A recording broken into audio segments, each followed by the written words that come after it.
이제 얼마 있으면 장마철이 다가옵니다. 비라는 것 혹은 물이라는 것은 어느 지역을 가든 어느 시대를 가든 중요한 역할을 합니다. 비가 많이 오면 어떻게 될까요? 홍수가 나고 재해가 일어납니다. 그런데 만약 비가 안 오면 어떻게 될까요?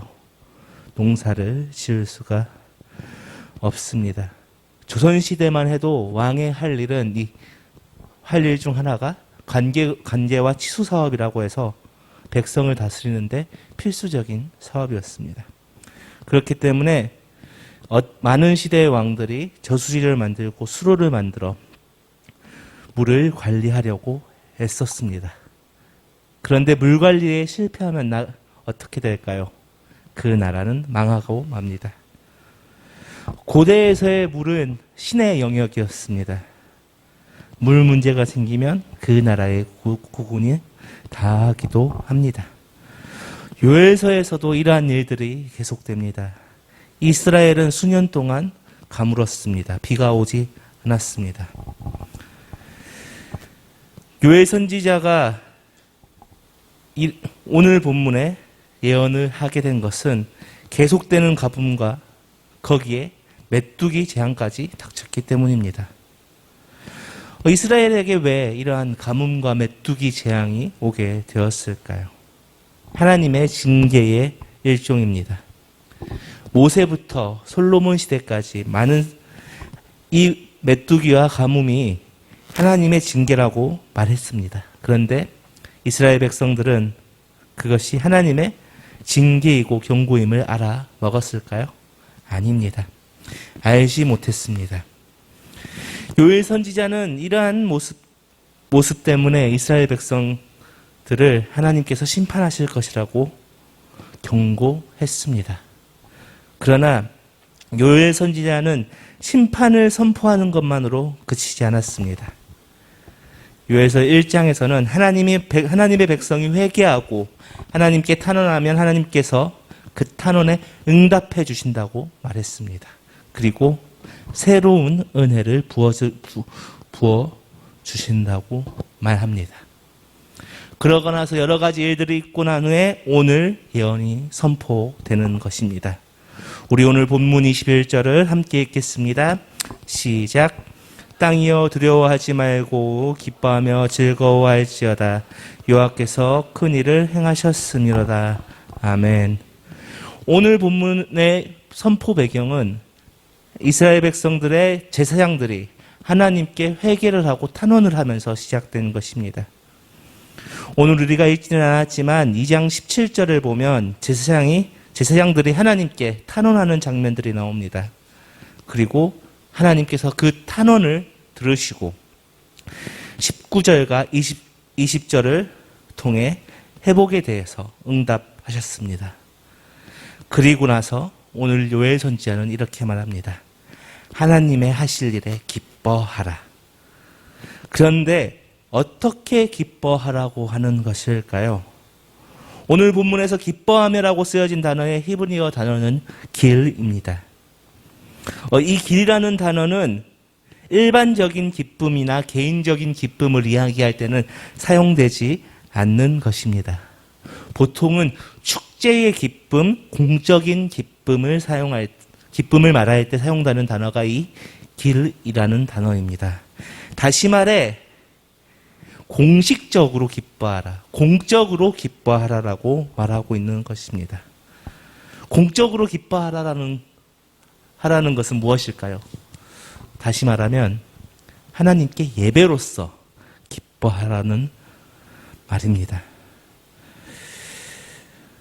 우리 또한 마찬가지입니다. 우리도 하나님의 하실 일들을 볼 사람들입니다. 그런데 우리는 하나님께 어떻게 해야 합니까?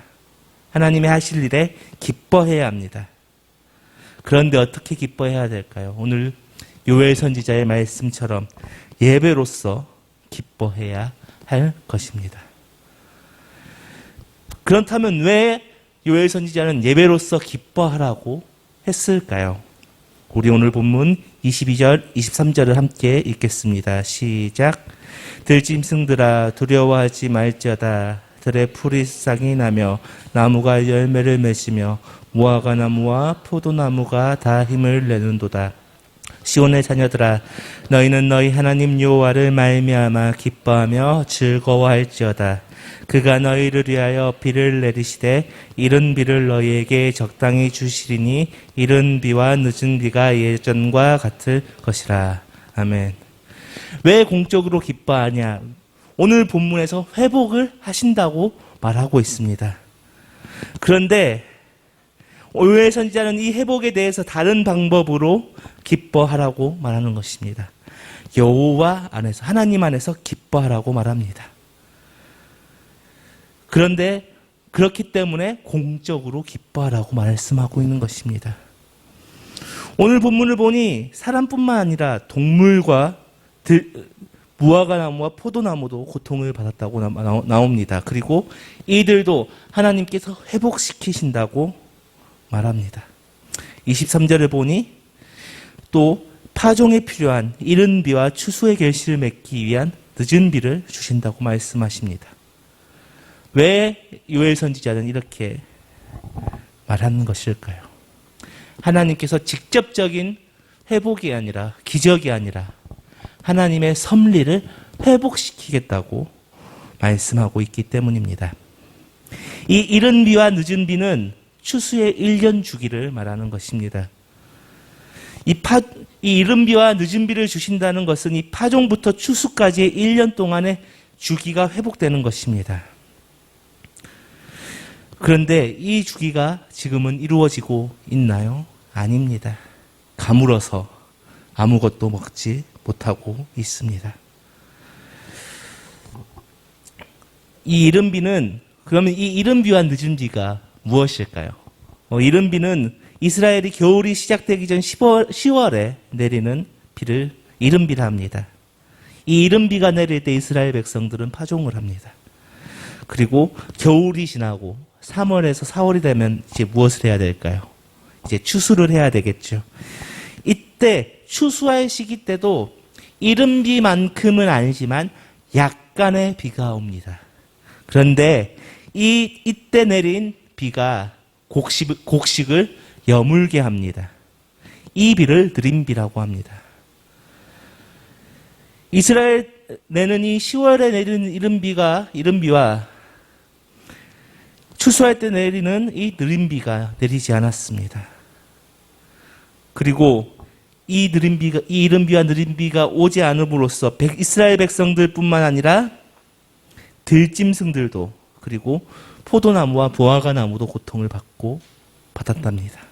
그런데 하나님께서는 이스라엘 백성들의 회개와 탄원을 들으시고 이 섭리를 회복하시겠다고 말씀하고 있습니다. 그렇기에 공적으로서, 예배로서 기뻐하라고 말합니다.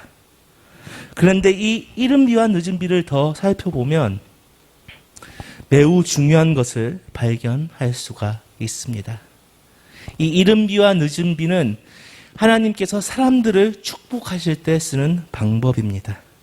신명기 11장을 보면 이렇게 나옵니다. 제가 읽어보겠습니다. 11장 13절에서 15절 말씀입니다.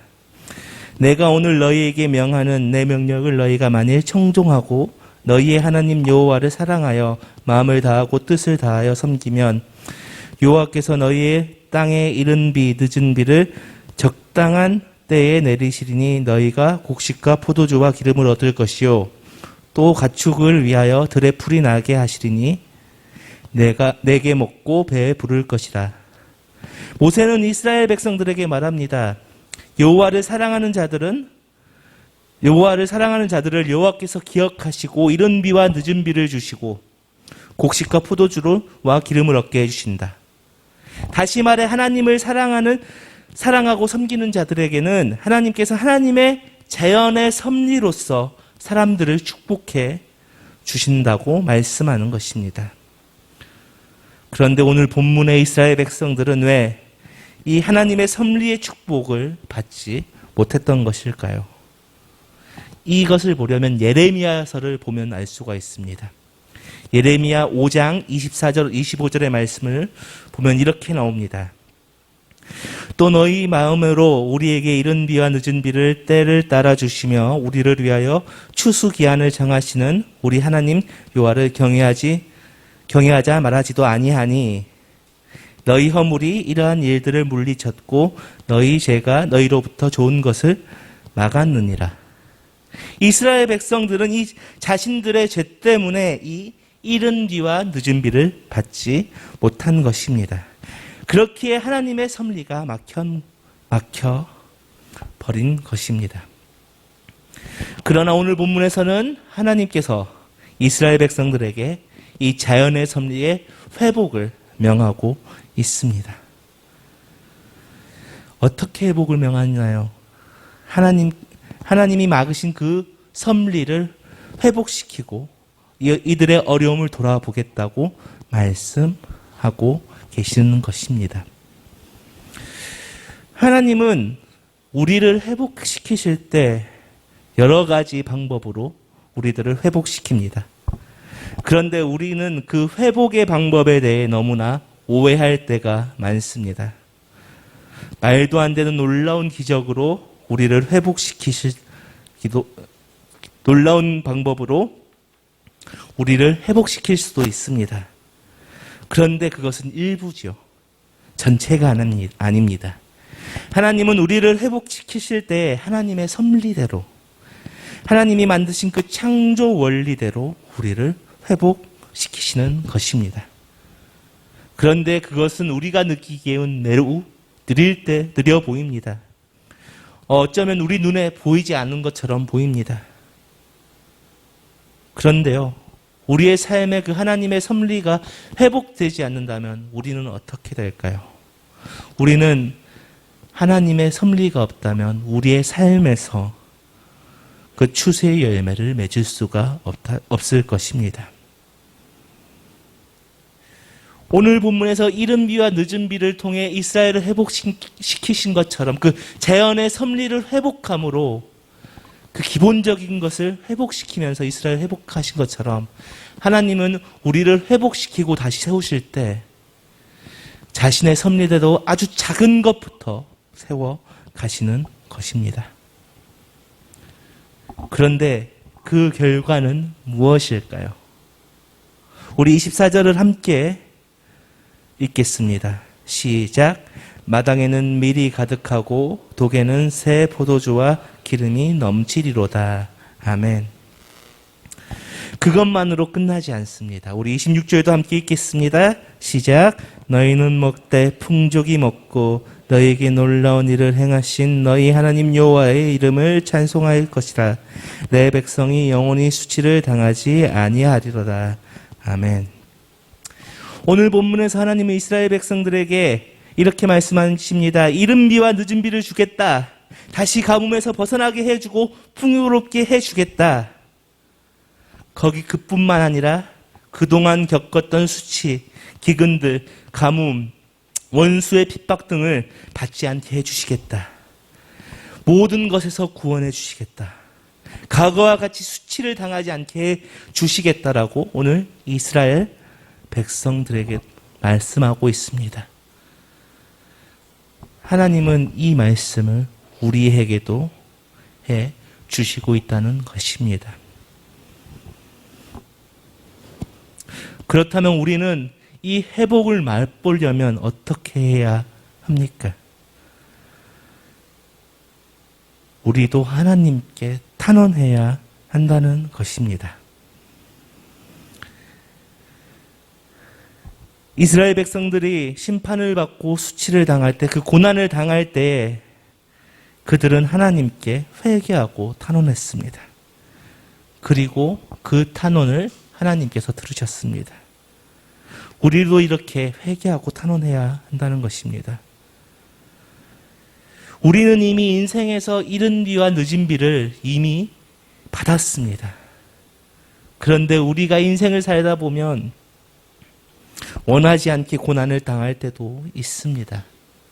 내 작은 습관 때문에, 어쩌면 나의 옛 모습 때문에, 어쩌면 예수님을 믿는다는 그 이유 하나로 수치를 당하기도 합니다. 어떠한 이유가 됐든 우리가 수치를 당하고 고난을 당한다면 우리는 우리의 모습을 돌아보아야 합니다. 그리고 하나님께 탄원해야 합니다. 그러할 때 하나님께서는 그 탄원에 응답하여 주십니다. 오늘 본문에서 이스라엘 백성들에게 수치와 고난 가운데 회복시켜 주겠다. 그 섭리부터 회복시켜 주겠다고 말씀하신 것처럼 하나님께서는 우리의 탄원을 들으시고 우리를 회복시켜 주겠다고 말씀하여 주십니다. 그러나 우리는 이 고난을 이길 수 없을 것처럼 느껴집니다. 어쩌면 너무 아프게 느낍니다. 하나님의 이른 비와 늦은 비가 우리의 인생 가운데 내리지 않을 것처럼 느껴집니다. 그러나 시편 기자는 말합니다. 눈물 골짜기로 지나갈 때 그곳에 많은 샘이 있을 것이며 이른 비가 복을 채워주나이다. 아멘. 하나님은 눈물 골짜기를 지나는 사람들에게 이른 비의 복을 채워주십니다. 우리가 어떤 상황에 있든 어떠한 고난을 당하든 하나님께서는 우리에게 탄원하는 소리를 들어주십니다. 그리고 중요한 것은 우리가 고난 가운데 있을 때 우리가 하나님께 더욱 가까이 다가갈 수 있음을 기억해야 합니다. 하나님께 탄원한다면, 하나님께 돌아간다면 호세아 선지자의 말씀처럼 우리를 회복시켜 주실 것이고 결국 늦은 비의 은혜를 분명히 부어 주실 것입니다. 그리고 그 섭리가 회복될 때에 27절의 말씀처럼 하나님께서는 우리의 하나님이 되어 주실 것입니다.